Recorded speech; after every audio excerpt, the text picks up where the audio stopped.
By the way, it is, according to IHOP, who we really trust because they can't even get their brand name straight, it's National Waffle Day. So while you can get them, they're out there. It is National Waffle Day.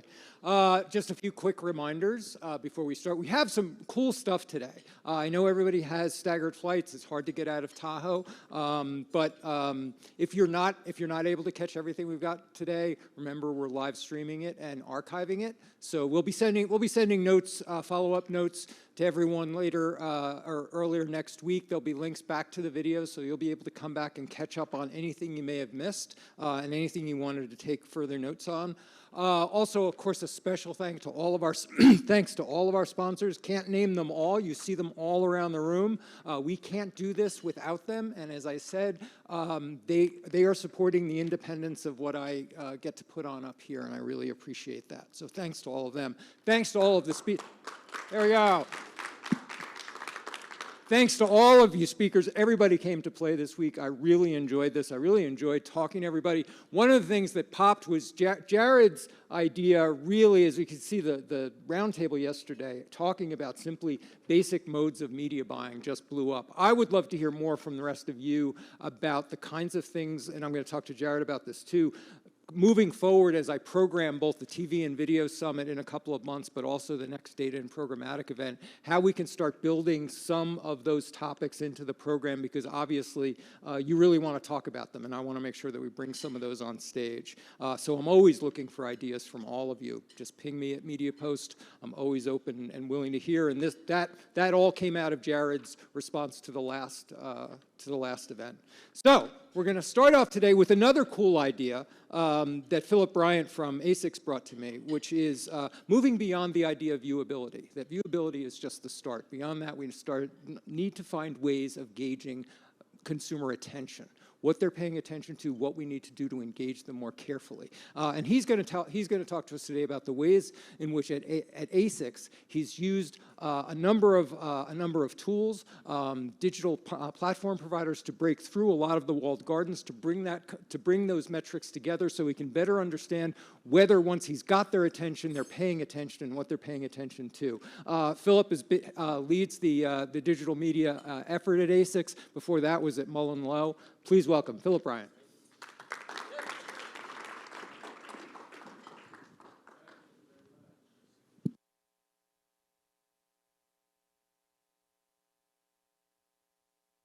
Cool, can you hear me? Cool, awesome. So, where am I looking?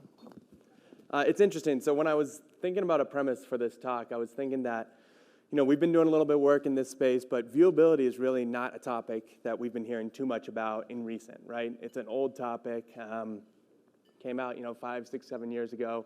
And really it's kind of been a thing where agencies have kind of checked the box on it. We've moved past it, right? We've moved to a lot more innovative things. So I wanted to take a step back and really look at this. And one thing that we're really looking at when we think about our advertising is that as much as we are, here at the Data and Programmatic Summit, the consumer really doesn't care about your tech stack, right? They don't care that you have a clean supply chain. They don't care that you have perfect data. They don't care that you have a DCO with a DMP and all of this different technology.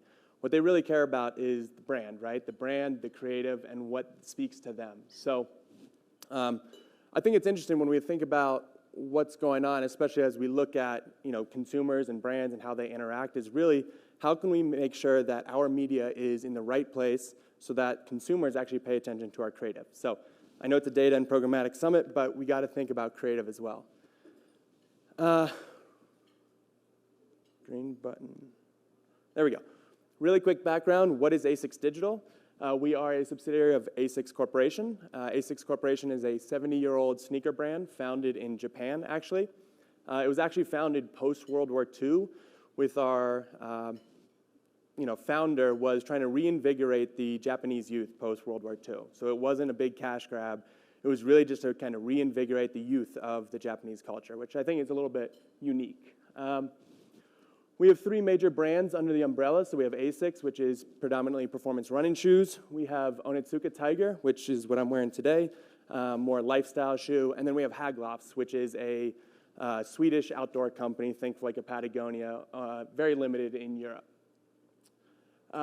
ASICS Digital specifically was founded through the acquisition of Runkeeper. So Runkeeper is one of the first 30 apps in the App Store. It's a run tracking software. And during that time, all the big companies, right, Under Armour, Nike, they were all kind of buying up these players. It's a great data source. So that's where we started. But since then, we've really grown and evolved. We went from a 40-person team to over 150 right now. And we're really driving digital innovation for the entire ASICS corporation.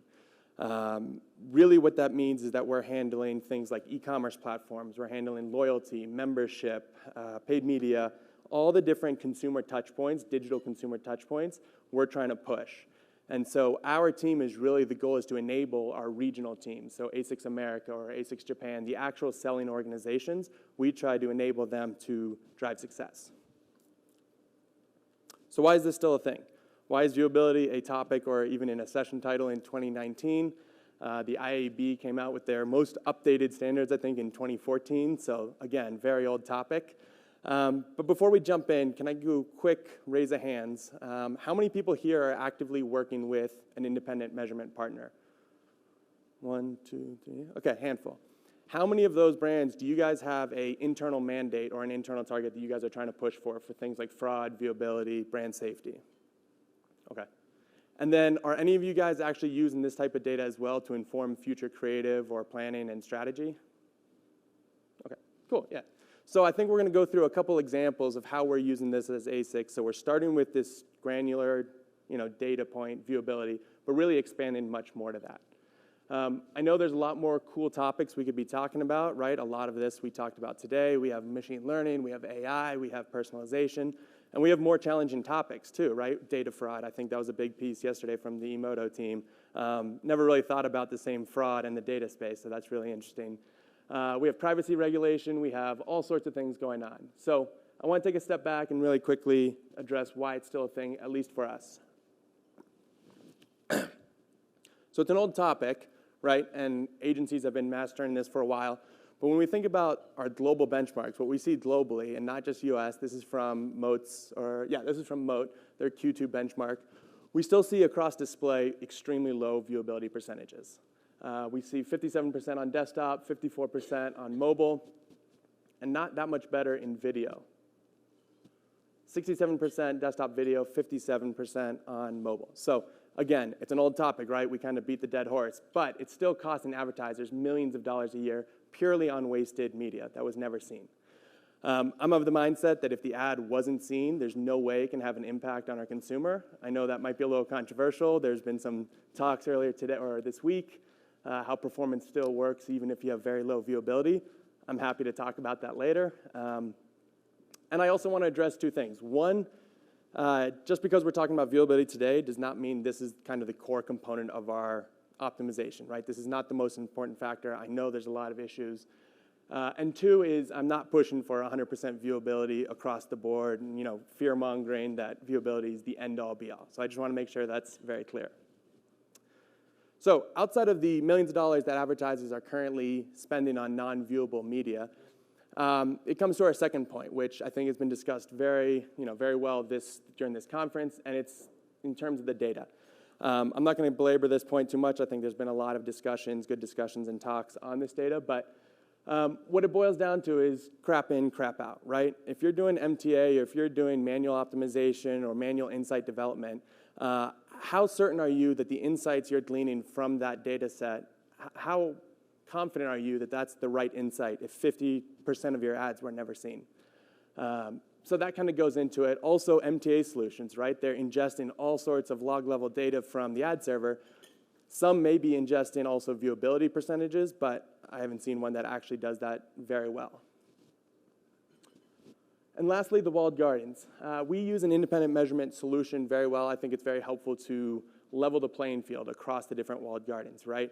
If you ask 3 different video vendors what their definition of a video view is, you're probably going to get 4 or 5 different answers, right? Facebook kind of changes their video metrics every month, sometimes with little notice. We have 10-second bind, 2-second, view through or play through now.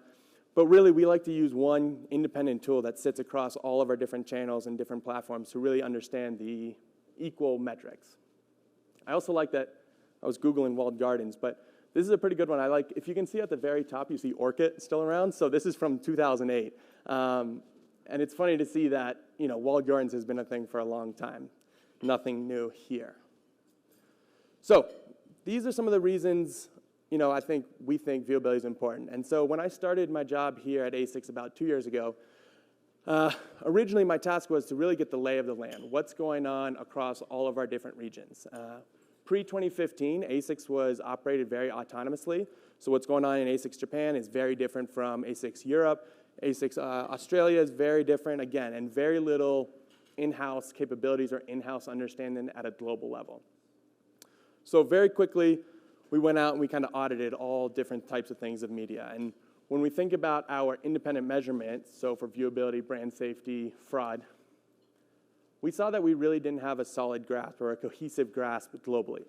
We had some regions, right, ASICS Europe, ASICS America, were using built-in tools via their DSPs, right, like an IAS or a DV plugged in. A lot of regions were unfortunately not leveraging an independent tool at all for this. And so what we saw is we need to consolidate all of these different regions, and not just to kind of monitor our viewability and fraud, but really also to start to compare the different performance across regions. So, like any ex-agency guy, I went out and RFP'd a bunch of vendors, had them do a lot of the work and a lot of the research to come back to us, and we settled on Moat as our partner. They were a strong strategic partner for us, especially with their global presence, given our global presence. And so we operate this partnership right now in 7 different regions, as you can see here, which spans over 35 different market offices. And at any one time, we'll have 10 to 15 different media buying agencies working on our behalf somewhere across the world. So it's pretty messy. It's really helpful to have one solid tool that goes across everyone. So we implemented Moat. We implemented it. We plugged it into our DSPs. We plugged it into our ad server. We plugged it in all social profiles. But we didn't tell the regions really what we were doing with it. We didn't tell them a mandate. We didn't say, hey, you got to work on your viewability. Hey, you got to keep fraud in check. Really what we wanted to do is just build a foundational data set of where we're at today. And this was a few months ago. So where we're at today, and really just understand what is the ASICS baseline for things like viewability, fraud, brand safety, et cetera. So I was pretty nervous. From the agency side, I've stood up similar independent measurement solutions on a new client before, and sometimes the data is pretty ugly at the start. But what we saw was actually pretty exciting. What you see here is all the different regions that were in our initial pilot. So you have Japan, Canada, Australia, EMEA, APAC. And then we're looking at the industry benchmark, right? This 56% viewability. And again, this was exciting, right? I was harping to my senior executives that this is this big bad topic, that our performance has been tanking for years, right? Like, we really have to understand this. And I was actually pretty shocked, and I was pleasantly surprised. And sure, we see Japan has some work to do, but overall, I was happy. This was me. I was happy. We're saving money, right? We're not wasting a bunch of money on fraud. We're not wasting a bunch of money on viewability. Looking good, sitting on cash. But then we dug in deeper, and then my attitude changed pretty quickly, and then I ended up looking like this. While the top line viewability was great, above industry standard, right? We're doing better than average, I guess. We had to think about 2 things. One, again, the industry average isn't that high, right? 56%, so 45 cents of every dollar you spend is going to waste. Not a great thing to kind of champion. But 2, and this is where it's most important, I think, is the more we dug in, right? We unpeeled that layer of dig deeper after the top line viewability. We then started to come up with a lot of interesting insights and learnings that we're going to go through today. And so this is really where we start with viewability, but then we dig in much deeper into more of the attention metrics and understand, what are the lessons we can learn to drive future media and creative strategy. Which leads us to our first big learning, right? It's nothing groundbreaking, and I think we talked about this today or yesterday very well. Just because a campaign, an ad, a partner has high viewability doesn't mean it's necessarily successful, doesn't mean it's capturing the user attention. If we think about MRC and IAB, the guidelines, it actually says it's the opportunity to be seen, right? Viewability is the percentage that your ads have the opportunity to be seen, not necessarily seen, engaged with, et cetera, et cetera. So again, I don't want to be a Debbie Downer on high viewability partners, high viewability placements. That's great, right? That's our starting point, but we can't stop once we have high viewability. That's really just where we kick things off. I don't think I'm going to go too much into this. I think we all understand and know these very well. Just to level set where we're at, though. We have the MRC, and then we have Group M. And I want to clarify that we don't work with the Group M agency right now, but I really like that these big holding companies are pushing the standard, right? They're trying to make things better. They're making stricter definitions, pushing advertisers, pushing partners to strive for more. So, in preparing this presentation, I didn't want to cherry pick sites, but I did want to find some examples of everyday sites that we go to as just a level set of where we're at. And I masked the names, but especially if you're in the Northeast and you like sports, or if you're anywhere and you like weather, you'll start to see some examples that these are not little niche sites that no one looks at. These are major sites. I've highlighted all the ads for ease in red. We're just going to go through. Anybody from New England? I know a few. Okay. Can anybody tell what site this is? All our favorite, slowest website in the world. And then cool, weather. So, how does this look, right? How does this stack up against viewability? What we want to understand is, again, do these sites have, or do these publishers have a strong opportunity to be seen by our consumer, right?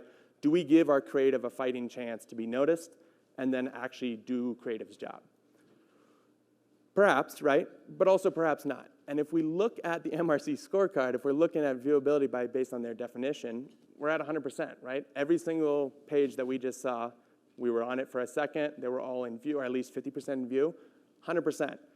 So typically, again, we're all very busy, we're all doing optimizations. If you see a site or a partner that has 100% viewability, you're probably moving along, right? You're not gonna spend too much time worrying about a site that had 100% viewability. That's what we want. If we look at Group M, again, this definitely was a little stricter, so this does give us a better indication maybe of based on their definition, but still 60% is higher than the industry benchmark. So again, if you're just benchmarking against industry standards, maybe for your brand this might not be too much. The problem is though is that if we just use the MRC or the basic definition, we wouldn't investigate it more. So,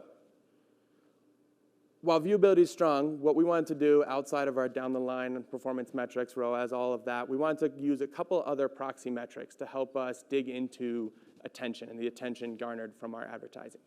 So the first is a metric. It's colloquially known in view time, but it's really the exposure time that viewable ad had on screen. So it's good because it disregards any non-viewable impressions and it only looks at those viewable impressions. And then two is the universal interaction rate.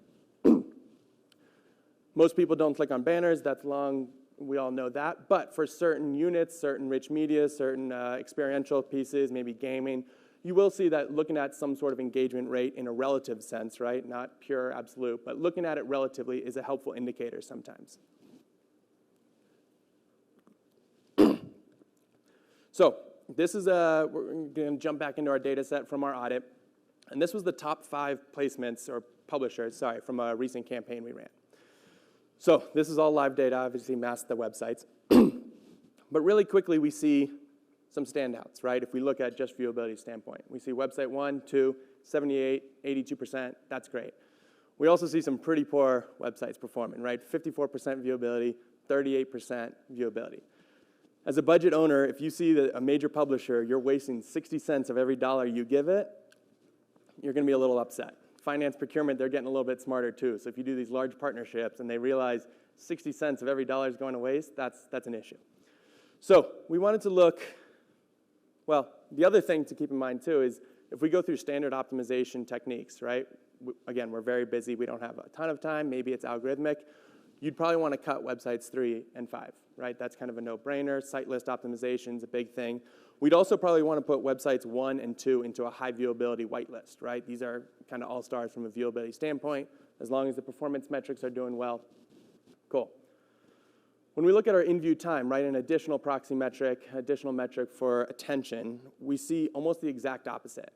And again, this is nothing too crazy, but it was very interesting for us that our website, Publisher 2, 82% viewability, had only 12 seconds of in-view time per ad. And what we also saw is website 3, which was, again, that was going to get cut right away, had 37 seconds per viewable impression. And this is really important data. While we can go back to the publisher and say, listen, website 3, we were going to cut you off the plan, right? This is bad. But we know that the ads that are resonating with consumers, or at least they're engaging, are on screen for a long time. And again, we just want opportunity to be seen, right? We want the opportunity for our creative to do its job. So this is very helpful. The other piece to consider as well is, we've been harping about viewability for 5-7 years or so. Media planners, when they go to a publisher, RFP, they're saying, hey, we want 70% viewability minimum, right? We're not going to pay for under 80% viewability. And the good thing is, as an industry, the publishers have listened. By and large, a lot of these modern publishers have updated their sites. They've revamped their advertising, their monetization strategy. They have high viewability placements that they sell at a premium, right? The issue becomes, if we're selling these just for the sake of viewability, right? We're not looking deeper. We're not taking a step back and really understanding what we want this to do. What we end up doing is paying a lot of money, right? We would whitelist or maybe double down on website 2, and then we'll see that our downstream metrics, our downstream performance isn't resonating, right? It's not working.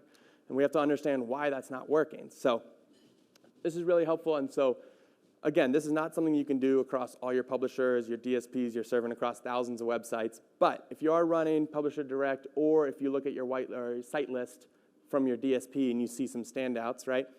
You really want to take an extra step and not just say, hey, okay, viewability, cool, cut it, boost it, whatever. Really take a little bit more detailed approach and dig into it a little bit more. Cool. This leads us to, So when we roll these out to regions, right, we're rolling this out, we're a global team. We ask our regions, and maybe something you guys can think about or jot down as actionable items, but 1, do I know the viewability and relative CPMs for your major publishers? 2, for those sites with high viewability, are you confident enough that that alone is the right metric to measure attention? Cool. Second groundbreaking statement. I'm not going to win any awards on this, but not all platforms are the same. They require tailored content. As publishers try to make more innovative ways to serve advertising and less intrusive ways to the consumer, what that's become is it's making the content that works on those sites more and more custom, right? A Snapchat ad is very different now from a TrueView. It's very different from a display or rich media. So we're trying to go in this direction, right? Most advertisers are, and we are seeing benefits and we are seeing progress, but we often face 2 hurdles. 1, production costs, right? We have a finite budget. We can't spend 80% of our campaign budget on creative and 20% on media. So that's kind of a hard stop. The other, though, is creative pushback. And quick raise of hand, does anybody have experience kind of pushing back from media versus the creative teams? Right. So this is kind of a common thing, right? Creative says, no, we're storytelling, right? This is deep emotional. Media, we're like, hey, we're performance, like, we got to get shit done. So this is really where we can take this thing like viewability and actually help these creative discussions by building a data story around how our consumers are engaging with our content. What I really like about this is, I'll jump to this, but it removes the ego. It removes the subjectivity from creative discussions, right? It's not me saying that this creative is bad, let's say. This is what our consumers are saying, so we have to listen. So this time we took a look at the data. We looked across all platforms. Didn't matter what market. We aggregated it all. And we saw Instagram was clearly in trouble. So I'm not going to compare Instagram in-feed placements to open web. Very different consumer experience, very different. I'm not going to beat myself up that we're not at the benchmark, but we do need to understand why is viewability so much lower in social and understand what we can do, if anything, to control it. So we look at the definition again, where at least 50% of an ad is in view for at least 1 continuous second. 50% of an ad, Moat provides a data point called pass-through rate, right? What percent of your ads or how much of your ads were in-screen throughout the whole viewfinder? Great. We're doing awesome. We're near 100%, so almost every ad is going through the screen. Then we look at the 1 continuous second part, and we were a little shocked. I love this baby. He's freaking out. This is kind of my reaction. So it was pretty shocking. The numbers were not good, and we got scared. So we looked out, and we wanted to see if this was us or if this is an industry issue. And what we see is this is recent research from Facebook and Oracle. They look at the scroll speed across the different demos. Are younger people scrolling faster or slower?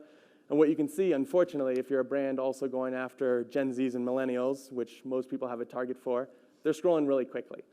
Fast was defined as less than 2 seconds. Slow was defined as over 2 seconds.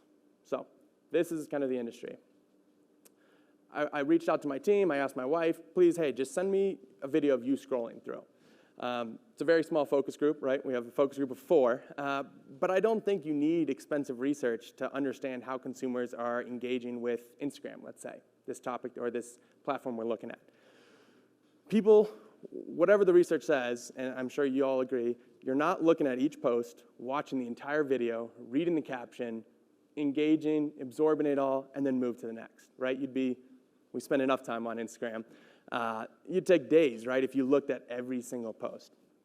It's fast, it's erratic. This is, it might be a little bit biased, but, some of you might be on Instagram right now. This is the average kind of consumer, especially in that younger demo. So what can we do about it? Megan Troth from NBCU recently said a good line: the attention economy is a cruel mistress, takes no prisoners, get their attention in 6 seconds or not at all. Advertisers, we know we need the right timing, right message, right person. But what happens if the user scrolls past your ad before right message, right timing, right targeting even gets into play, right? What can we do? So this is, again, not new. It's brought up a pretty cliche term of thumb stopping, right? How many people are trying to make thumb stopping creative? Has anybody heard thumb stopping? 2? Yeah, there we go. Which is great, right? We want the user to stop on our ads. I'm not going to go into thumb stopping creative. I don't know how to create thumb stopping creative. That's not my job. My job is really to help our creative team really understand what parameters they have. And so the question is, how much time do you have? How much time is thumb stopping? How much time? Is it 6 seconds, like Megan Troth said? TrueView provides you 5 seconds. Facebook is saying 3 to 5. How much time? Again, it's not my job to tell creatives how to do their job. My job is to inform them with the right data. So we look back at our data set and based on our audit. And so what you're seeing right here is every single Instagram ad we ran across all of our different markets, over 70 plus countries, different agencies, right? We have our creative AOR, we have in-house teams, we have media partners providing us. And what we're looking at is this 1 second fully on-screen rate, which is the x-axis. It does also correlate partially with fully on-screen time, right, which is good. And after doing a little bit of data scrubbing, most data sets are kind of noisy, messy, scrubbed out low impression ads, we really came across these outliers, these true outliers. And this isn't due to a data discrepancy, right? This isn't one ad that had 1 impression and someone sat on it. This is really over thousands and millions of impressions. And so, again, going back to those creative conversations, our job isn't, again, to say this looks good, this looks bad. I have my personal opinions, but it really doesn't matter what my personal opinions are. And realistically, the creative director, it doesn't matter what her personal opinion either is, right? That could get a little controversial, right? Creative directors are known, that's kind of their thing. And they're usually much better than media folk. But by looking at aggregate data, we can start to identify common trends.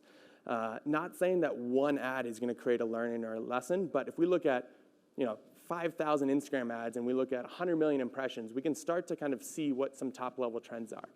So what we saw from this quick audit was, if we look at our product shots, right, we see that simple product close-ups across contrasting gradient backgrounds seem to do well. I want to call out that ad on the left, it's our ASICS Tiger Brazil, is intentionally like 90s retro, so that's kind of why it looks kind of ridiculous. But that was kind of the campaign, so it's a throwback shoe from 1990. And then if we look at our lifestyle, anybody in this shoe game, Keen, I don't know if maybe this works for you, but we see this from Nike, we see this from Adidas. This kind of focused foreground shoe being held by a person with this background is something that we see across all the brands. So we know that this resonates, right? This is eye-catching. This is somewhat thumb-stopping. And so again, these are the type of conversations we have on a periodic basis where our job is the media, right? We're running the media, but we're also analyzing the data and giving that back to the creative team so that they can use this type of data to better inform their future creative decisions. So how quickly am I capturing attention? First question. Second is, of those people that I'm capturing their attention, how long are they engaging with my content? And lastly, I know we're running up on time a little bit. Yeah, we'll wrap it up. Engagement, heavily nuanced by platform. We look at viewability. Here, again, we realize viewability is not a great metric for video. So what we want to look at, we take a step back. Very simple. How long are my ads? How long are people watching them? Right? Pretty simple. We try to follow some best practices, right? Social is shorter. Okay. Which leads us to this. Well, as we can see, obviously from the red line, the discrepancy between the red and the blue, we still got some work to do. So we took a step back, and we looked at these 4 factors of our creative success, or what we need to champion. Historically, advertisers have said, all right, I have a campaign, I have an audience, I know what I'm going after. And if you're at a large corporation, sometimes creative is done centrally, somewhere in a different region maybe, and then those assets are distributed. You kind of fit the assets where you can. Sometimes it's like fitting a round peg in a square hole. But that's kind of how it's sometimes done. And what we really need to understand is we need to understand the platform offering, and really the most important is understand how consumers are engaging with that platform organically, let alone paid, right? Why is a consumer going to Instagram? How are they engaging with content? And so I'll go through some really quick, harsh examples of how we learned this the hard way from a recent campaign. And this was the first one. This was a campaign, video campaign. We ran across screen. And so viewability is a topic, but audibility, especially in video, right? That could be 50% of the creative, right? It's both visual and audio. And this was pretty harsh. This was a tough pill to swallow. What we see is the audible rates over quartiles. For YouTube, pretty good, right? We started at about 80% listening, drops down to about 50. Social, I'm not going to go into the exacts, but as you can see, those are all very, very low lines. As you can imagine, our creative team was not happy to hear the hours and hours of work they put into creating a great audio track that goes with a great video was essentially never listened to on social. Next lesson, this is again pretty, people have seen this, but what we found again against this campaign is regardless of the ad length, whether it's a 15, a 30, a 60, consumers aren't watching more than 10 to 15 seconds. We know as creatives, we're trying to put the message up front, cool, but every once in a while you'll have a creative say, no, listen, this is a great storytelling piece, right? This is a strong 60, made for mobile, made for our consumers. And honestly, they seem to not care too much, right? The platform usage is really not to sit here on social or Facebook feed stories and look at it for a long time. And lastly, this kind of nuance is also very seen at a regional level too. So there's no one size fits all of what works. You really have to dig in deep. And so this was those same videos through our social listening platform, and saw where are we seeing that engagement from a comment, share, like, repost, etc. So you can see very different regional nuances. And so this is the type of thing that we have to do to continuously increase our channel strategy, our approach, our campaign success. So here are the considerations, or the questions to consider are, what are the opportunities, right? But just because there's an opportunity, right? Social video has audio, right? That's enabled. Does that mean that you should run there? Does that mean you should expect a strong audio performance? Maybe, maybe not. What kind of content do our consumers expect on this platform, and how do they interact with it? And then lastly, how do my brand assets fit across this medium, and how do we add value to this platform, not be an intrusive thing that you waste a lot of money on? It's kind of wrapping up. I know people are saying social is getting more expensive. It is. But also you think about it, no one's actually looking, or a very small percentage of your audience is actually engaging with your social ads. So that might be a reason why it's getting quite expensive outside of whatever Facebook's doing. So in closing, viewability, as much as we want to go beyond it, right? It's an old topic. We have a much more exciting things to go through, a lot of cool stuff going on. It's still an important factor. It's still something we need to consider, but it's not the starting point. And just because you have high viewability, or just because you have a mandate 80% viewability, doesn't mean you can just check the box and forget about it. You have to dig in a little bit deeper and look at some additional metrics to understand how are our consumers paying attention to our assets. And then lastly, we can use viewability and other attention metrics derived partially from viewability to really help craft more meaningful campaigns, right? More smarter channel strategies, better conversations with the creative, and overall increase the overall success of your campaign. Thank you. Hope I didn't Excellent. Philip, that was great. Thank you so much. Any questions for Philip? Uh-oh.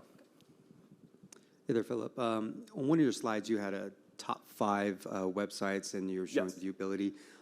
By what measure was it top 5? Is it spend? Is it impressions? That was spend and impressions. So we look at where, some of it was publisher direct, so that's kind of a flat CPM sometimes. Others were programmatic. We all see Weather Channel very high. Weather Channel wasn't one of those, but similar, right? You look at your top. James Blaney, BB Clark and Myler. Actually, on the same slide that Alberto was just mentioning, you had viewability and then in-view time. Yep. And the in-view time contrasted or conflicted with the viewability data. I don't know if it's going to go through. Yep. The next metric, cost per transaction or return on ad spend, how did they all correlate? Or was there any correlation between viewability and cost per order? Yeah, so that's where we get into the tricky situation where sometimes a campaign does very well and you have 42% viewability, right? Like, how does that work? I think there's something wrong in that equation if it does work, right? If you're wasting 60%, you're actually, or 50%, let's say, to keep the numbers simple, you're actually doubling the cost, right? A $10 CPA at 50% viewability is actually a $20 CPA, right? You could either get more scale if you had higher viewability up to a certain point. I get it. But there's something wrong, and we need to work on it. We need to try to get past it. So is it a combination of viewability plus in-view time that may guide you towards a certain more optimal CPA? Like, is it 60% viewability with 25 in-view time, or is... Yeah. So again, viewability starting point, right? This 54% viewable website with 37%, the 54 is pretty bad, right? We're still wasting a lot of dollars, but we know that quality is there if you can reach it. So we don't have exact numbers, right? Again, I'm not mandating 90%, do it, right? But we need to get viewability high enough to it's a starting point and then try to go for in-view time. And we've correlated in-view time with success. So that's been our driving metric. Again, all about getting that attention, right? Getting our creative to do the heavy lifting. Philip, it sounds like a lot of this, and certainly this slide impressed me as really underscoring we need to really rethink and reassert the importance of context and understand where this stuff is happening and why you would see this kind of variation. If this the sort of context that publishers are building, and of course programmatic very often doesn't give us that visibility into the context. Philip, that was great. Cool. Thank you so much. We're going to let me ask Jeff to come up. We're going to keep the focus on shoes and social.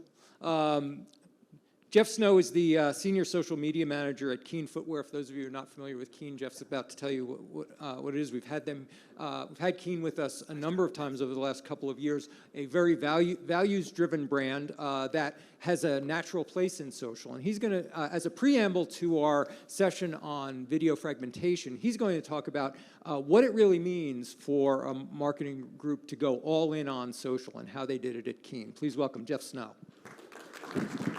Thank you. All right, so everybody, let's take a moment and think back to 2018. You can close your eyes, take some deep breaths, whatever you need to do. There was the royal wedding. It was a lovely affair. All should have been there. There was an 11-year-old who yodeled his way into the hearts of America. Maybe you were having a debate about whether you heard Yanni or Laurel, right? Or whether or not that debate is even worth time. And somebody scared the shit out of the entire population of Hawaii with threat of ballistic missile strike, right? So now, thinking about 2018, think about the planning we were doing for 2019, right? We're all there, all the business cases, all the budget work, all the forward thinking, right? We've all been in that moment where we have that beautiful, beautiful body of work to put forward, and then the pivot comes. All of it goes out the window, have to start over. And so for Keen, that's what we're gonna go into because that happened to me. And my name's Jeff Snow. I run social marketing, like Steve said. I work on brand communications, brand strategy. And for those of you that don't know Keen, we're a footwear company. And our boots have been to Advanced Base Camp on Everest all the way to presenting here at Media Post Summit. Make anything from sandals, boots, lifestyle stuff, kind of cover the gamut. If anybody's interested in shoes, talk to me after, we can hook it up. A few of you do know Keen, and we always hear when you do know us that you love us. But the rub is, nobody knows us. We have 5% awareness, unaided, which is low. Then maybe 9% aided, which is also low. So our goals going into 2019 were to run an OTT campaign, really kind of focusing on connected TV and platforms that could do TV as well as app, to really drive a brand awareness program. The goal was to build a brand halo using video. Video being one of the best ways we could deliver a brand message as well as a product message in an engaging platform. So the idea was to connect the system through meaningful touch points across connected TV, social, websites, publishing partnerships, just to build that ecosystem.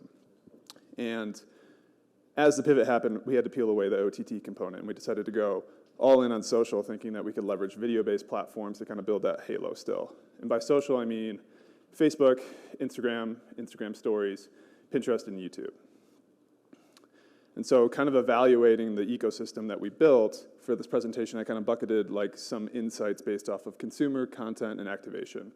And some of the learnings are actually maybe more operational versus even platform-based. I mean, we all have a ton of experience in this, so maybe some of it will feel a little surface level, but I think the operational side of things is really interesting to bring to the planning conversation because there are unintended consequences from some of these choices that you can bring to your client or bring to the brand, kind of be more prepared to take advantage of the work. So consumer first, we piped in our first-party data and used native platform tools to build audiences. So we looked at behaviors, interests, purchasers, email openers. We built lookalikes off of this information, and we also built suppressions and exclusions, so that we could go prospecting, go after net new people. We could talk to our own audience efficiently, try to build this hierarchy of audiences. Because we work through a funnel system, prospecting, re-engagement, conversion, just like everybody else. What we found when we activated these things is that we had an age gap, kind of like this. We have an older existing consumer, and then over the work, developed a younger, kind of newer consumer. On the older end of the range, it was like 50 plus. On the younger end, we kind of bucketed it 20 to 40. And because of this age gap, we saw really different behaviors, right, which is what you would expect. But we approached kind of the year with this blanket strategy. We'll treat this platform this way, this platform that way. We'll do this here, so forth. But what we ended up having to do is kind of roll tactics back and kind of activate them very differently. So that also opened the conversation to, if we're changing tactics, we need to change kind of content. We need to segment this conversation a little bit more than we anticipated. And with content, especially on social, it's hungry, right? We just kind of heard how much there is, how hard it is to grab attention. So that's something we really needed to keep in mind. We needed to feed the engine as best as we could. Because it's a noisy place. This is 1% of one campaign that we're running, right? There's just a lot out there. And so at the prospecting level, we're super video heavy, same video content across all audiences. Re-engagement level was more segmented based off of engagement, based off of people who showed affinity to our hiking product or our waterfront product, whatever it may be. And so from here, we started to realize we needed to do things differently because across the board, we were leading with something like this, which isn't the most sexy sandal in the world, right? It's a little different. But for our older audience, this thing crushed. For our younger audience, didn't work at all. So that made us reevaluate kind of how we were going to market because this was a business initiative and it will always be. It's our Newport sandal, sold 30 plus million pairs of them, so obviously there's a market for it. It's one of our core business drivers. But what we found was if we led with something like this, with the 20 to 40 age range, we'd have much better engagement, much better conversion, and we could really kind of bring new people into the brand, which was the goal.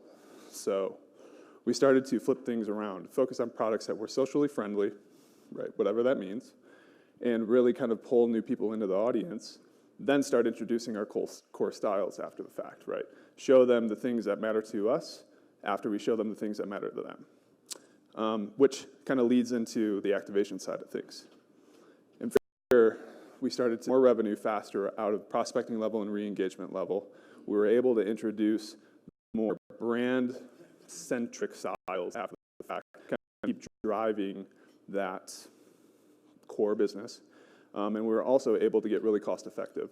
Because for a while, we were seeing much higher cost of attracting a younger audience, kind of older perception. And then we were getting conversions out of the older audience at a much higher rate, but still spending a lot of money against it.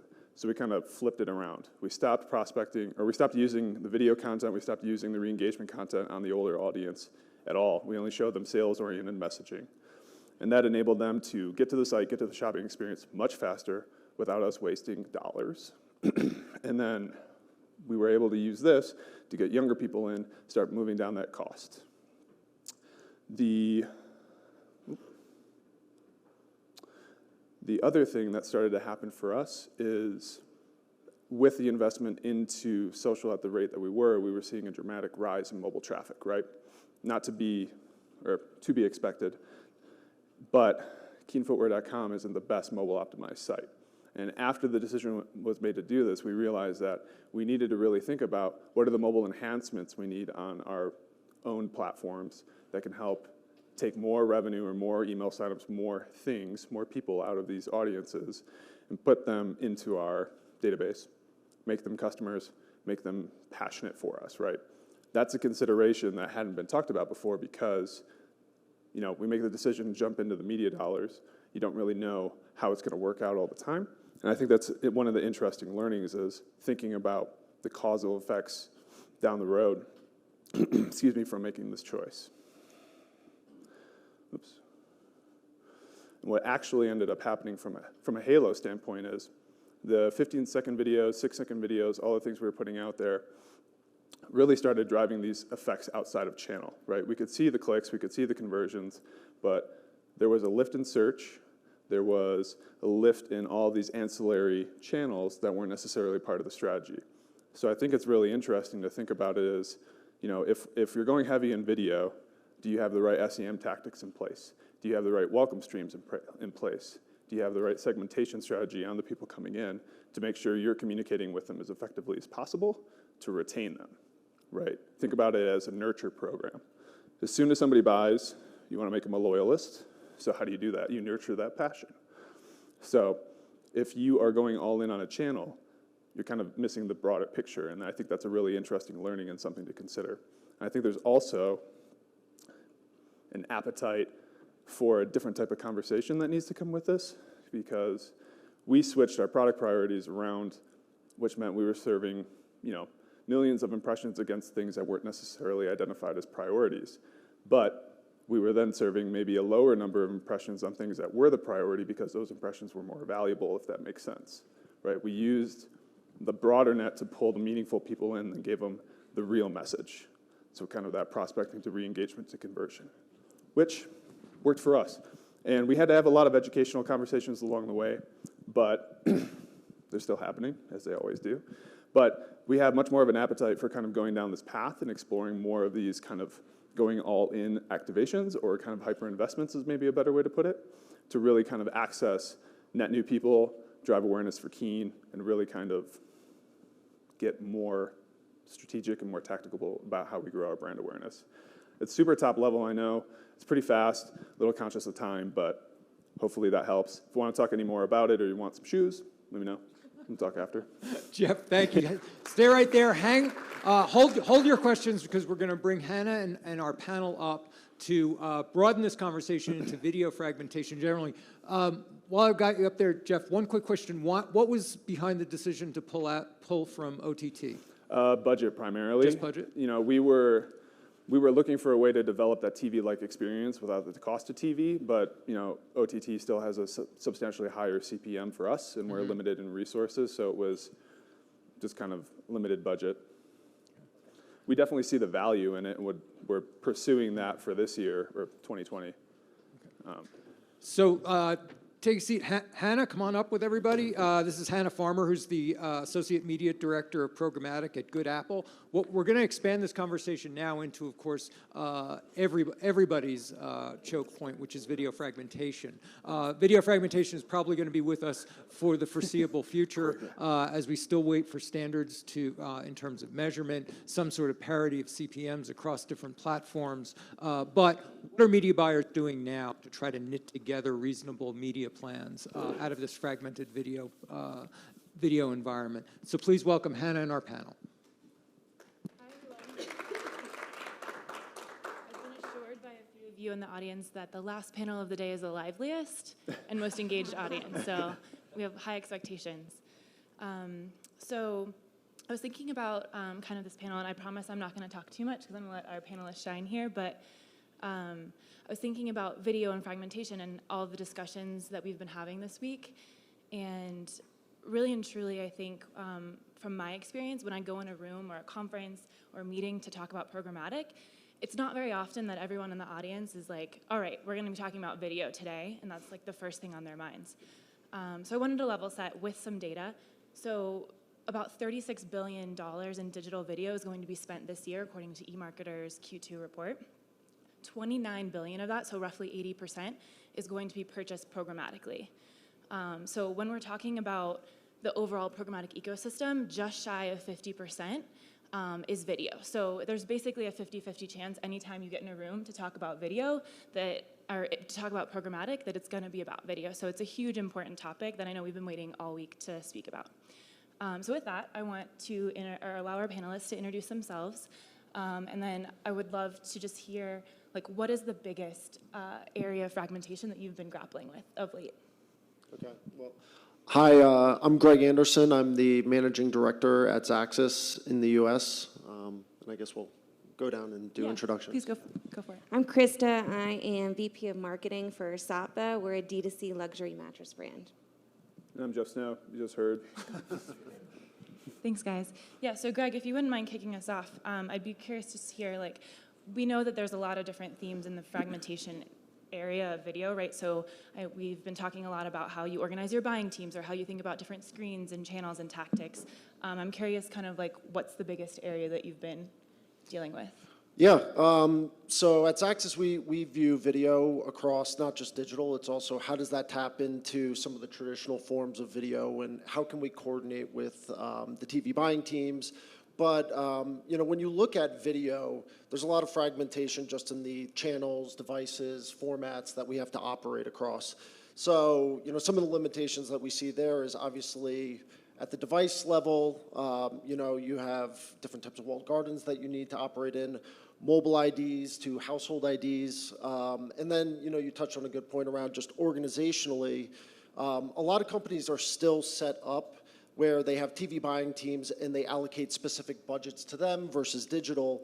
And what we're trying to accomplish is how do we bring those two worlds together to make sure that there's more fluidity in the budget, the way that we can optimize across these channels. So those are some of the bigger hurdles that we're working through right now, but we're starting to see some traction and growth in the way that we can coordinate across channels, devices, and as well as organizationally. Thank you. Yeah, so I mean, we have both brand and agency perspective up here, so I'm curious, kind of from the brand end, obviously, as an agency, you have a lot of exposure to a lot of different channels and screens. What have you guys been buying in terms of video and what's been working? Yeah, so, our business really grew on the backs of performance marketing and direct response marketing over the past 5 to 7 years. And we've gotten to great scale with performance marketing, and our first tactics with video is to kind of duplicate our performance strategies onto video. So, like for instance, like we have long form editorial content that we use for lead gen and SEO. Okay, so we're going to add video to all our highest performing content so that we can help it perform better. We duplicate our low funnel display retargeting messaging in short 15-second bumper ads with the ready-to-buy video messaging. So we've seen success duplicating our lower funnel tactics on video. And the issue that we have now as we try and grow out of performance marketing into really building a brand and establishing a brand is how do you do that efficiently? Our CEO and co-founders, came from the traditional retail space, and in their world, if you have a commercial on TV, then you've got a brand. And so we kind of like went out and spent a bunch of money on linear TV. Business is doing great. Is it because of TV? Is it not because of TV? Like, we don't know. So we're really pumping the brakes and kind of like reevaluating what our strategy is and how we can truly use video to build a brand efficiently, because profitability is important to us. It's not to a lot of other D2C mattress companies, but it's important to us. And we have a slightly different problem where our business is, 80% wholesale driven, 20% direct to consumer. So we have this gray zone where it's almost inherently impossible not to be slightly fragmented, right? Because some of our key retail partners want their own content. They want to produce it themselves or use kind of our inventory of footage to then produce their own video programs. And then we as the brand have to do something different or have to, embargo certain topics because of that. And we look at video as, the best way to deliver a brand message across all platforms that make sense for us to invest in because we're limited resource-wise. We really kind of lean into like Pinterest and YouTube to drive the wholesale side of the business because that's more inspiration-based, it's more research-based, it's kind of that easier discoverability, and there's scale in some of that that's a little bit more affordable. And then we look at more of Facebook, Instagram stories, kind of being more of our kind of core competencies.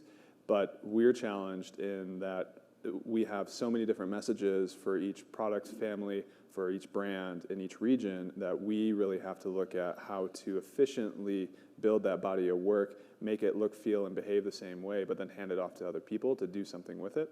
it's really challenging. So, we try to use some DR tactics in our own environments, but that ultimately can get overshadowed by our wholesale partners that potentially have, hundreds of millions of dollars against our brand and market, whereas we maybe don't have that.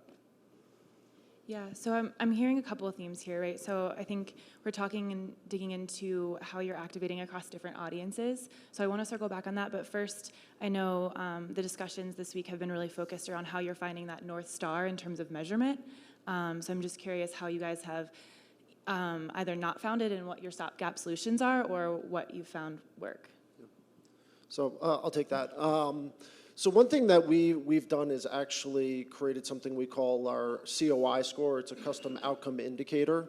And what we're really doing there is working very closely with brands to understand what is the true metric that's driving their business forward. And so what we do is we actually match up data, exposure data from the campaigns along with sales data or any other kind of first-party data they have to understand what touch points are driving that performance on their behalf. So an example of that, we've worked with a travel company where they wanted to not just optimize to CPA, they really wanted to understand how can we generate more revenue from each user that's buying tickets for us. So we created a TRASM score, which is it's tracked revenue per seat mile. And what that's really doing is going a level deeper and understanding, did they not only just buy a ticket, but how far are they actually traveling? What class are they traveling in? Is it more premium? And are they generating more revenue for that user? So once we have that established score with them, and the best part is it's done with the brand, so we know that this is something that they really want to use and leverage across channels. But once that's established, we can then use that as a benchmark to say, these channels, these formats are really what is driving performance, and then we can optimize effectively from there. That's an amazing solution. Thank you. So in terms of Jeff and Krista, how are you guys thinking about measurement for the channels that you're activating on? At our organization, our analytics is not where we want it to be. Our data warehouse is not where we want it to be. And so we're kind of simultaneously trying to get our feet under us while not stopping growth, and really trying to keep growing as quickly as possible. So what we're kind of doing is really trying to measure incrementality, and saying like, okay, is video as a mid-funnel and upper funnel tactic actually driving any sort of incrementality, and is it doing so at an efficient rate? So we'll just kind of try and do some geo-targeting and make sure that we are in measuring top-line revenue and seeing if our CPA costs, when you add in our digital and offline costs, if it's at an efficient rate. It's not the best way to go about it, but it's a way to start. And I think that once we get to a place where we are like, okay, video can drive incremental revenue for us, then it's more about, okay, how do we do this in the most efficient way? Where can we buy the media at the best rates? How can we measure it, et cetera? But at the end of the day, it's really about like, is this actually driving revenue for us right now? But that's just where we are at the stage of our business. We're also very CPA focused. For us, it's very manual. We don't have a third party. We don't have a software platform to use. So what we try to do is look at native platform signals to indicate just overall health, and we also look at top line revenue coming in, and we also have some mixed goals because typically for us, the path to conversion can be longer or shorter, like obviously anybody, but for us it tends to be a little bit longer unless they convert right away. So unless they're in that kind of 0 to 14-day window, it might be 90 to 180 days. So we try to look at conversions in that 14-day window based off of where they're coming in and what platform's sending it in or what media is driving that. And then if they fall off, then we try to look at like subscriptions for newsletter, percent of new traffic and bounce rates and things like that. But unfortunately, that's about as sophisticated as we can get without an external partner or some help. So you guys all shared kind of how you are tackling measurement. I'm curious if within that there's any sort of layers around how you're thinking about audiences and how you're managing reach and frequency. I think we sort of touched on in the beginning that there's so many disparate supply sources and platforms that you can be buying through. I'm curious how you're going about reach and frequency management. I mean, Greg, do you I'm wanna happy go? to take that. I don't know Thanks, if I should lead every time. So one of the things, when you talk about audiences, one thing that we really look at is personalization. So we actually have a dedicated team internally that focuses on how can we connect technology to creative messaging and do dynamic optimization, personalization, add in layers of functionality to drive that consumer experience. When it comes to then the point of activation, we really believe that in order to be smarter about what's really effective for a brand is doing more of an omni-channel or multi-channel approach. So typically we'll go out and have, connected TV, any form of addressable TV, and then we also layer in different types of formats. So 6-second we've seen is really effective in the mobile space. I think a lot of other people have touched on that over the course of the last few days, but understanding the mix of audiences, format, and channel is really important to understand how you can optimize across that. And then from there, you can really control things like reach, frequency, and how much exposure and personalization should we provide to these users in order to drive that performance. Jeff, Chris, are you guys thinking about reach and frequency at all? Yeah, absolutely. And I think to draft off of Greg's point, because we don't have the measurement tools in place to really dig deep, we really look at the behavioral side. So like, is the environment an environment where somebody's leaning back or leaning in? If somebody is open to consuming more of that entertainment-based message, then we want to make sure our frequency numbers match what we need to get, saturation, whether that's, 10x or 3x. If it's something that is more transactional or more kind of noisy, we want to make sure that we're maybe spending a little bit less to drive them, but have more creative options in that space so that we're delivering enough new frequencies over time, but not saturating one specific message because we might need 3-4 of them to get them to move through the funnel. So since we know kind of that video is working for you guys, I'm curious how you see that investment changing and how it maybe has changed in the last 6 months and how you kind of predict it changing in the course of 2020. Something that I'm particularly curious to dig into is specifically what channels are growing within video. I know there's been a lot of talk about CTV and OTV this week, so if you have any comments around that. Yeah, we can start with someone other than Greg. For us, I alluded to it earlier, we're looking at streaming TV. We feel pretty strongly because we're chasing that awareness metric that's a really strong place for us to invest.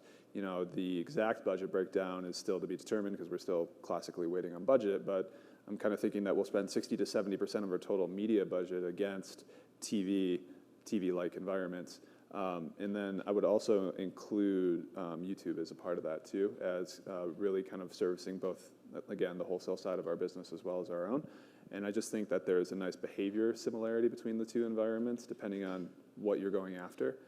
So we're going to go pretty deep, or as deep as we can in video. I think for us, something that we've really learned is that the creative has to be kind of optimized. There has to be a different creative strategy per channel, and that is not something that we were super jazzed about. And I think Philip alluded to it in that you can't create video, expect it to perform on social, and if it's all about the audio, you have to assume that people aren't listening to the video. So how do you get your message across that way? Or if you're on a YouTube and on a platform that has a skippable format, are you getting your message across in the first 3 to 5 seconds? And so so kind of creating assets for these different channels is I think really important. And you have to be optimizing towards different metrics. I think going after reach across all channels, that's a big man's game to me.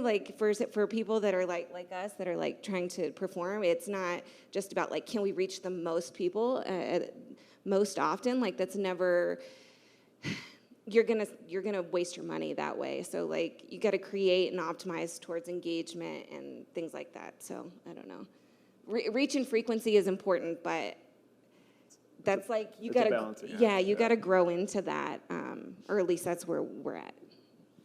Yeah, I mean, from an investment perspective, because we're more on the technology side, we're not really dictating the budgets by channel. But what we're really focused on is how can we provide technology to brands to help them determine where that budget should be allocated. I think where we've seen the most growth is certainly in shorter formats, like 6-second. But we've seen a lot of growth also within connected TV as well. So I'd say from the investment perspective, it's really been more in technology. We actually have a team that's very focused on ways where we can build an algorithm on top of the DSPs to work across them and understand, going back to the point around that COI, each COI is going to have a custom weighting. It's going to have different variables and different weightings to those variables. So how can we build technology that can actually focus and optimize into those weightings versus, a standard DSP algorithm? It's going to optimize to one point, and that could be clicks, that can be conversions, it can be completes. We actually want to optimize in that custom weighting. So our investment is more on the tech side, but how we can help enable brands to figure out what is the right mix and how should they be investing. Got it. So, Krista, you touched a little bit on creative, right? And how that can be kind of a beast to manage across all the different platforms, and thinking about thumb-stopping creative, like we heard Philip talk about earlier. How are you guys actually managing that? Like, who's on the ground floor kind of thinking about those different things? So our teams, we really kind of manage it within the channel directly, and that is effective for us when we're optimizing towards goals that can be measured within the channels.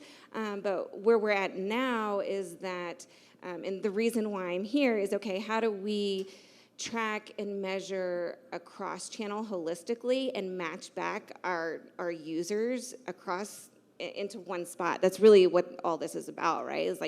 Is graphing our people back into one data warehouse that we can kind of touch. And so since we're not there yet, we really stay pretty siloed within the platforms themselves, and really try and think about our creative from the ground up that way. I don't think that was very articulate, but that's whatever. That's where we're at. Yeah, that makes sense. Yeah, for us, I work directly with the creative team because we're smaller, and we've developed an approach where we'll try to develop a body of work that we can pull apart and kind of optimize per channel. So that way, maybe it's building a 60-second spot that we can pull apart into 15s so that we have consistency in look and feel and also delivery and message. That's smart. We do that too. Yeah. Nice. See, you say it much better than me. So what that's helped us do is get a little bit more efficient in how we're building per channel, because Chris is right. Like, the optimization for Instagram Story in terms of creative is very different than optimization for Square, Newsfeed, Facebook, and IG. So how we go about doing that is to try to build these bodies of work per whatever message bucket we have to fill, right? If it's a product category or a brand message. The other thing is that we try to do a good job of pulling everybody together that kind of needs that educational feedback loop to report out on what worked, what didn't work, and then also talk about some theoretics behind it, right? If this worked, why did it work? Is it because the message is in the first 3 seconds, or is it because we decided that the message is actually this versus whatever tagline that came out of the copywriting side of things? Is it those kind of personalized choices that we make? Because trying to be a brand and speak peer-to-peer is really challenging if we're getting a lot of marketing speak and a lot of key art that's meant for in-store POP or things that are just not meant to be more personalized. Greg, do you have a perspective? Also being on the agency side, I think it's thoughts around like how long that feedback loop takes from like putting a creative out into the wild and then getting the performance back. Signals in the first few days, for sure. Right. It's just how nimble internally can you be to I mean, it's funny because you might have the social team. They're like, they'll get all excited about something, and list comes out and is like, this isn't enough data. This is not statistically significant. We can't count on this. We got to let it ride. And so we're working on kind of creating a more structured testing process, and so that we can do it in a tighter shorter timeline, because we just try and spend enough money so that we can get statistical significance as quick as possible, which for us can usually be about 14 to 28 days if we're spending enough. But I do think that it's really important when you're talking about testing performance is to like separate the creative testing from the bidding and the optimization testing. That gets way too hairy. And I like to do the latter first. So I want to be looking at like, is this the right audience? Is this the right bidding tactic? Is this the right optimization strategy first, and then get into optimizing the creative, because creative is important, but a lot of times, like, that's not the reason why your campaign was successful or a failure. So you kind of have to separate those testing methodologies. Greg, from an agency perspective, so I'll circle back now. I'm curious how that life cycle works in terms of optimization and testing, and how what your cadence is. Yeah, I mean, I think it comes back to what you're both talking about, which is what is your goal? And so once you've established that goal, it's all about the volume of data you have against that. So I'd say, once you've reached this statistical significance against that, we can begin to understand what's really effective. We also have best practices where we've looked back and we've seen that there are different formats that are resonating better with users based on the channels, devices that they're consuming it from. But typically, I mean, it could be within a few hours, it could be within a few days where we're trying to optimize against that. But again, we want to make sure that it's moving the needle for our client's business before we start shifting things around. Got it. I think we are at time. So Yeah, we have time for questions. Great, we have time for questions. It's a question for Krista especially, but you guys, other guys can feel free to jump in. So when you're talking about the incremental revenue testing, I was curious like how you guys assess or determine what look-back window you should be using for attribution. Well, that's a great question, and it's tough when we're just now building up our upper funnel tactics, because we don't really know what that attribution window should look like. But we know from the data that we have in the life cycle of our business, we believe like our lowest funnel customer journeys usually can convert within 48 to 72 hours. And our most upper funnel tactics right now is more in the 14 to 21 day window, which is really quick for such a high consideration purchase item. So then we're just kind of adding back some time to that. So we'll look back 30 to 45 days, and we just do a lot of time over time measurement and as well to see like, okay, is the lift in this geo at the same rate from the prior 2 weeks? Like, is that at the same rate as the rest of the country, or is it at a higher incrementality? I don't know if that's making much sense, but then we'll do that initial reporting, but then also check back every 2 weeks up to 45 days after the test is over. Staying on the topic of incrementality, Salberto from AKQA, I just want to make sure I understand it. Is it incremental mattress sales, or is it more upper funnel like landing page arrivals or something? It's a two-part revenue. question. It's always revenue for us. Got it. Yeah. Then how are you actually measuring that? Is there a control group holdout that has not seen any of the video or any lower funnel advertising? Yeah, so what we'll do is we'll take, a DMA or several DMAs. We try and each DMA will get a control DMA as well that is the holdout. So we're measuring the DMA against its control, which we try and pick a control that's like a similar population, but also a similar ad spend, so that things are digitally, so that it's more apples to apples. So we compare the DMAs against its control, but we also against the rest of the country, all of our we call it non-TV markets, but it's really non-video markets. Got it. And are you also holding out the lower funnel, like any sort of lower funnel messaging?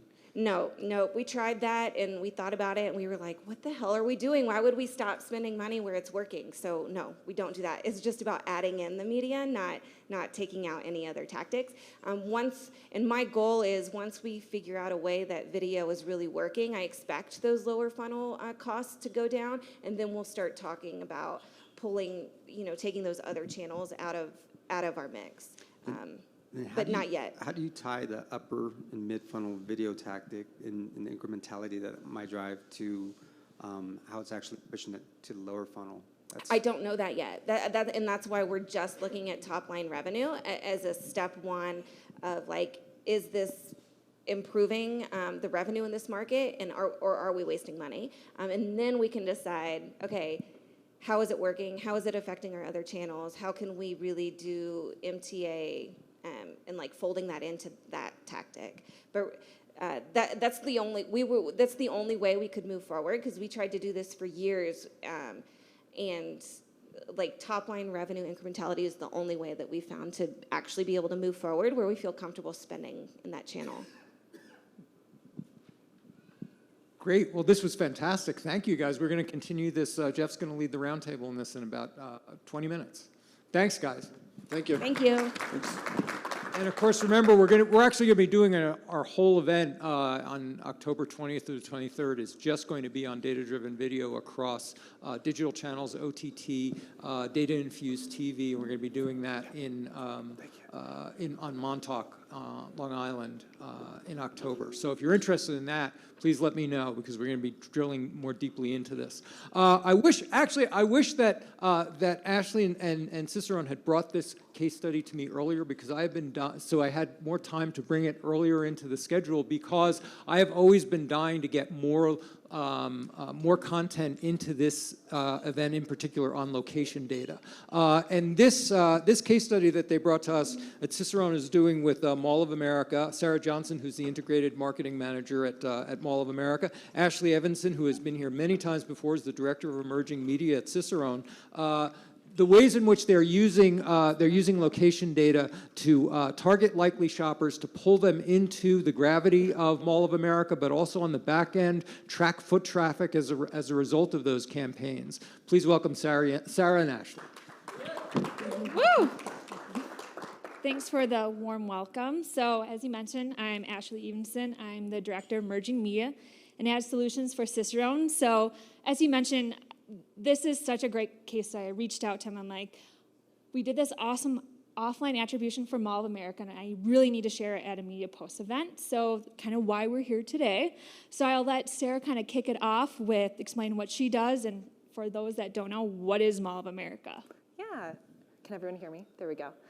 So as Ashley mentioned, I'm the integrated marketing manager at Mall of America. So for those of you who are not familiar with Mall of America, we are located in Minneapolis, Minnesota. Some fun facts about us: we turned 27 this year. We have 2 sister properties, one in Canada and one in New Jersey that opens in October, overlooks Manhattan. We have 520 tenants. We cover 5.6 million square feet. We have 27 rides and a theme park in the center of our property. We have 40 million annual visitors a year, and we have an economic impact of about $3.8 billion, so pretty significant. And I know many of you are probably wondering, as I've had a lot of questions from you as well, of what does the retail landscape look like? Is it dying? With Amazon coming on, what does that look like for you guys? And which is a fair question. And so for us, the best way to answer that is we are an experiential property. We are not just retail, we're so much more. So when we really look at how we compete with others, we look at Disney, for example. Just based on what our goals are and what we're looking for, Disney is very similar to what our goals are as well. So it's very interesting when you look at it that way. And also, too, I'm not sure who have seen Mighty Ducks 2, but the opening scene where they're like rollerblading. Yep, you got it. When they're rollerblading through like a mall, that's Mall of America. Fun fact. Yes.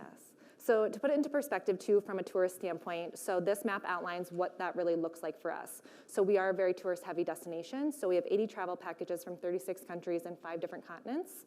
So 40% of our annual visitors are tourists, and that makes up about 16.8 million visitors a year. So challenges for Mall of America. What's really interesting for us is showcasing that value from advertising to actual foot traffic into the mall.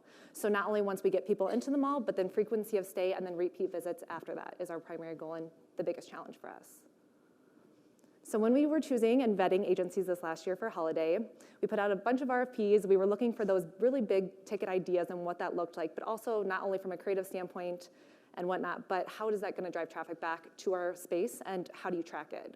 And Cicero not only delivered, but then they executed and really delivered throughout. And you might be looking at the bullets and, this seems like a very generic ask, but it's surprising how many partners don't actually deliver from beginning to end. And I know from an internal perspective, I came from an agency, and we have high expectations, and we really want transparency. And they delivered that for us throughout, which was wonderful. So when we're looking at our target audience, so I don't know who it was that mentioned it maybe a few days ago about we're all targeting the same people. I think we are, maybe. We're looking at women 25 to 54 with children. So we look at our primary audience, and that's 50 to 150 miles around Mall of America. And then our secondary audience is from 150 miles to 500 and then 500 plus. And so 80% makeup of our media spend is primary, 20% secondary. All right, so hopefully that gave everyone that's left in the room some more context to what Mall of America is.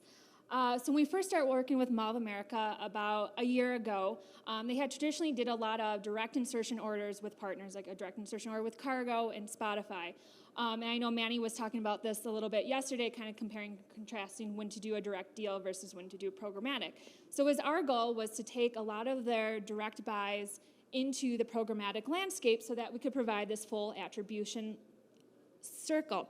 So this is just a simple visual of how we kind of mastermind and thought about how to deliver against these KPIs. So looking at the location data, audience data, and lookalike data. What was most important about this campaign, we'll talk about the audience here in a second, is how we got some of these audience data into the social of the walled garden. So using mobile advertising IDs and doing custom audiences, as well as how did connected TV, Spotify, social, all played a role in that foot traffic around Mall of America. So we used the data provider, location-based data, Factual, where we placed a geofence around Mall of America to see and give this attribution that we'll go into in a few slides. So this is just a simple visual what we're thinking on a data architecture. So I'm just going to hit one point about the location-based data because I know that was part of today's topic. So what we did for location-based data is for one of the campaigns, we really wanted to go after that audience, that family traveler, that it does have the extra income to do fun family things at amusement parks and things of that sort. So we've had some location-based data from Disney World, but I'm not sure who is in the room from the Midwest. And if you are, you've probably heard in a random town in Wisconsin called Wisconsin Dells, which has very large water parks and a lot of themed hotels. So we knew that's exactly the audience we want to go after. So we placed geofences around the Wilderness, Kalahari, and Great Wolf Lodge that are part of that core audience to bring that family audience in for spring break, that we know they're going to go to the hotels, we know they're going to go to Nickelodeon Universe and have that extra money to do those fun family things. So now we're going to go into the holiday campaign. I'll let Sarah kick off. Yeah. So when we were looking at what our strategy was for the holiday campaign, we really wanted to obviously primarily drive traffic to the mall, but associate a KPI with that. So when we were looking at traffic, we were focusing on driving up traffic by 1% and sales by 2% year over year. We were looking at frequency and length of stay, as I mentioned previously, brand awareness, and then guest excitement and engagement and what that looked like. And then measures of success, again, traffic, reach and frequency, brand awareness, and engagement. So here are some creative examples. I'm sorry that they are not animated. I could not show them to you in a video format. But we have a lot of activations throughout the holiday season. So our holiday runs from November through about early January. And so we primarily focus on a variety of tactics, and these are it. So Santa, for example, we have 4 Santas on site. So we really want to drive traffic to that. We have a program where if you spend $250, you get 2 free wristbands. So we focus on that as well. New Year's Eve, we have a celebration within our park of Nickelodeon Universe, so we drive a significant amount of people to there. At the bottom, you can see from our Cargo, that's our Black Friday ad. We have 8,000 scratch-offs distributed on site throughout Black Friday weekend, and they can redeem for prizes on site. And then we also have a holiday gift guide where we want to really showcase, what people can buy at the mall and what tenants. All right, so now we'll talk about a little bit about statistics. So as this was the first year of us working with Mall of America, we don't have a lot of benchmarks with the offline attribution, but one simple thing that we could do was we drove 20% growth on the website and then some social fan growth. And we'll go more into the offline attribution here in these next few slides. So as this was So in working with Factual and the Trade Desk as our main data providers with this, is Factual was able to pass in many different kind of data points into the Trade Desk as we're pulling conversion reports. So as a digital marketer, we're so held to, like conversions, website analytics, looking all of that from a high-level overview. What I love about this and why I had reached out to Steve is we can now give attribution towards more of these awareness channels and actually prove the return on ad spend. So the main key takeaway, I know there's a lot of bullet points here, I just want to highlight a few things here. So Spotify audio, as you saw from the creative slide, we ran different variations. Spotify audio was actually the most cost-effective channel when driving visits. So at 22 cents cost per visit from someone being exposed to a Spotify audio ad. So if you look at that on a return on ad spend, even if someone bought a cup of coffee at the mall, you're coming well ahead on a return on ad spend. And this was followed by display. So obviously Spotify is about 3 times more expensive than display ads. So really to kind of see this on a cost per visit and looking at impressions, this was quite amazing to me as well. Another thing that I do want to point out here is the visit rate percentage. So it's kind of like click-through rate. So you take visit into impressions to get your visit rate percentage. So in chatting with our technology partners to try to get some kind of benchmark of where does Mall of America stack up, our visit rate percentage was 1.17%, while other alike offline attribution was at 0.02 to 0.57, so more than double from the highest benchmark. Also, too, what we wanted to look at, and we did a lot of campaigns around certain mile radiuses, so a lot of this does kind of correspond to this. And when we talk about the spring break campaign, I'll do some comparisons here as well. But for the holiday campaign, it was very much in the Minneapolis-St. Paul DMA. Not a lot into the surrounding states, but a little bit of a hot spot in Chicago and a little bit in Wichita for who actually came to do the holiday shopping or the holiday experiences. All right, and then just one thing that I thought was really interesting and kind of funny, a little thing that they had. So we did some on social and did do some display. We did some geofence ads while people are at Mall of America. A lot of sports apps, fantasy, football, news apps. So you can kind of make the correlation. It's the man in the waiting room chair checking his fantasy football while his wife is trying on clothes. Okay, so based on our learnings from our holiday campaign, we were very impressed from a digital standpoint, and so we wanted to integrate that into our 2019 goals as well. So we'll cover real quick what we did this year for spring break. So objectives very similar to what we did for holiday, where we're really looking to drive traffic to the mall throughout the spring break timeframe, and we're really wanting to focus on brand awareness and guest excitement and engagement.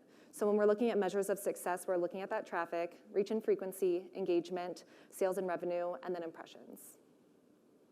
And then for fun, we wanted to show you a little brand spot. So this is what we run.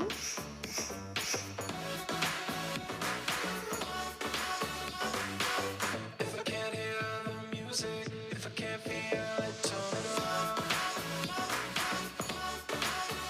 Turn it on.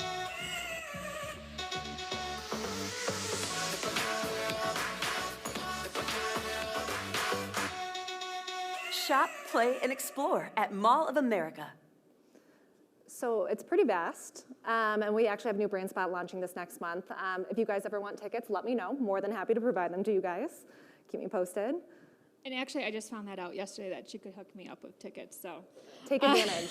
I was like, I'm gonna take full advantage of that. So actually kind of funny about that music, it kind of makes me dance. I was in my home office, and my husband was watching TV, and I heard the song, and I was like, is that MOA? He's like, yeah. So it's like, as you know, as we see our clients' ads all the time, so I was like, oh, that's Mall of America song. Anyway, so with this wonderful brand, 30-second spot, our main focus for the spring break campaign in the programmatic sense was to focus on connected TV. The main takeaway here with offline attribution, I really want to pull out is that visit rate percentage. So this campaign, where we focus on connected TV, actually had a 13% higher visit rate compared to the holiday campaign, so that was 0.132 versus 1.17%. So you can make the correlation and assumption that if someone saw a connected TV ad, they were more likely to go to the mall rather than a Spotify ad. So something that we are taking into consideration for future campaigns is that while Spotify has that lowest cost per visit. We want that, but then marry it with connected TV ads because they're more likely to go. And then talk about top metros as well, just comparing. So Minneapolis-St. Paul DMA before for the holiday campaign was around that 80%, a little bit higher for this campaign. But actually what's a little bit interesting for the spring break campaign, we actually had more of Wisconsin, Iowa, more of the surrounding states where the holiday was more so very localized, and then kind of the fly-in markets from Chicago. All right, so the next three slides, this is what I've been so excited about.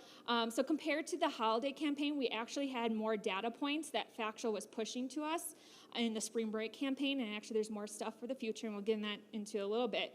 But what we were able to do is, based on ad exposure and temperature, we were able to see what the correlations were. So the main thing that I want to call out here during spring break is that people go to the mall when it's cold, not during freezing, during the polar vortex, like we didn't go anywhere.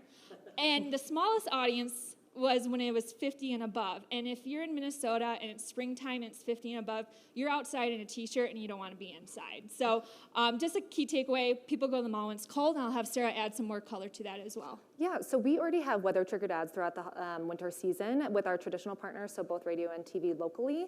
So it was really nice to have this data added in and layered in and know that we're doing the right thing and we're moving in the right direction, but also not wasting spend. So knowing that the 32 degrees to 50 is the primary is where we're going to stick around, and then distributor ads at that time. So we're looking forward to doing that again this year, but also incorporating digital. Also, too, with ad exposure, we're able to look at the days of the week. As only living 6 miles from Mall of America, I don't go to the mall on the weekends. That's like, no, but like what was really interesting to me being a consumer is seeing like actually Thursday was the most popular day, which would correspond to the spring break time period. So I thought the statistic was quite surprising, and I'll have Sarah add more to this as well. Yeah, so when we saw this, it wasn't too surprising knowing that Thursday through Sunday is pretty popular for us just because of it being a tourist destination. But it does give us that further insight of Monday through Wednesday, what can we do from an activation standpoint, from an advertising standpoint to really leverage that and bring traffic into the mall, whether it's just local or not. But it really was knowing that we're moving in the right direction, we're pretty on point with what we thought, but what can we do moving forward? And again, with the spring break campaign, we were heavy in the connected TV spend. We did have some private marketplace deals. In the future, we'll probably continue on with Hulu, and then probably add in, as we talked about yesterday, the Trade Desk, bring on Amazon Fire TV into the mix. Okay, so what's next? So we are launching our fall campaign within the next month or so, and it's going to be running through the end of October. So just to give you a high-level overview of what that's going to look like for us, so we focus on 2 different things during the fall season. That's fall fashion for our tenants, and then that's also Nickelodeon Universe Halloween. So we call it Booniverse at that time. So we have a lot of activations within each that we really want to focus on. So what we're doing from a strategy perspective, and Ashley will speak to this a little bit more, we were really wanting to focus on Facebook, Instagram, Pinterest for that fall fashion aspect, and then from a programmatic standpoint, we'll utilize Cargo, Spotify, and Connected TV. And that was all based on our learnings, and what I chatted about in the last few slides is just having that healthy mix between those channels. And then what's next? So I kind of teased this a little bit. I'm not sure if the Trade Desk people are here or not, but they just rolled out a beta called Inferred Brand Impact. So what they're going to do is they're going to look at ad exposure time, and they're going to look an hour before and an hour after. So they're going to make some correlations to browsing behavior, like especially in the connected TV standpoint, are they going to see a lift? As digital marketers, we've always kind of done this with website traffic and things of that sort, but to have this within the Trade Desk and more of the programmatic aspect is going to be really helpful. In addition to, in working with Factual and the Trade Desk, they are now able to push in dwell time, which is going to be key for Mall of America. So from ad exposure, is connected TV driving more time for people staying in the mall? Is it Spotify audio, Spotify video? What is the average dwell time for all these channels, and how we want to optimize towards that at a future date? The distance traveled. So right now, I've just been talking about the DMA. So for Minneapolis-St. Paul, DMA, it's actually really kind of weird. It's like chunky and then goes to this like weird neck area. So now we'll be able to see, is it just the metro? Is it the people in this weird area in the middle of the state? Where are these people actually coming from on a distance standpoint? demographics, obviously this may be impacted by our campaign efforts, but getting more granular with these demographics and how that actually will impact our future campaigns. We're going to start doing some more weather-triggered ads on an always-on standpoint, and what I had teased about a second ago is Amazon Fire TV. So some really exciting stuff coming up. So we hope to come back and do another case study on those new data points. Got excited. When's the next big campaign? Back to school? Or- So we're currently in the midst of back to school right now. Back to school is short-lived. So we're going into fall fashion, and then we're excited for a holiday right after that. So we're working with Cicerone again for holidays. So if you guys invite us back again next year, we could do year over year for you. How does frequency fit into this? Yep, so I mean, with all of our channels, we do put a frequency cap to make sure we're hitting the user. We have frequency caps in social as well. But yeah, But you've got local users you sort of want to keep in a regular habit that you're enforcing, so you don't necessarily want to. So I'm curious what the strategy is when it comes to frequency, and especially since you're starting to you're able to attribute their foot traffic. Then I'm just curious how that figures in. well, I mean, I think it's too, we're not always on yet, so I think that will be more so a strategy once we become always on with Mall of America, but we are in kind of, we haven't had a campaign live for a few months now, so I'm not too worried about hitting these audiences too hard, because we do take these kind of bigger breaks, and we are focusing on, for example, we haven't hit this audience in Spotify in quite some time, because we had connected TV for the spring break campaign. So I think we'll get more on an overall cohesive strategy with frequency once we begin on our always on campaigns, as we further discover our relationship with Mall of America. Well, guys, this was fantastic. I promise next time we'll do this earlier in the program, but let's move this into a roundtable. I think we could probably suffice with one roundtable for everybody. To talk about both. We were talking about the mobile component here, but then also video. Please thank Ashley and Sarah. Thank you. So let's turn into one table before we do. Safe travels, everyone. Thanks again for all the great input. I learned a lot over the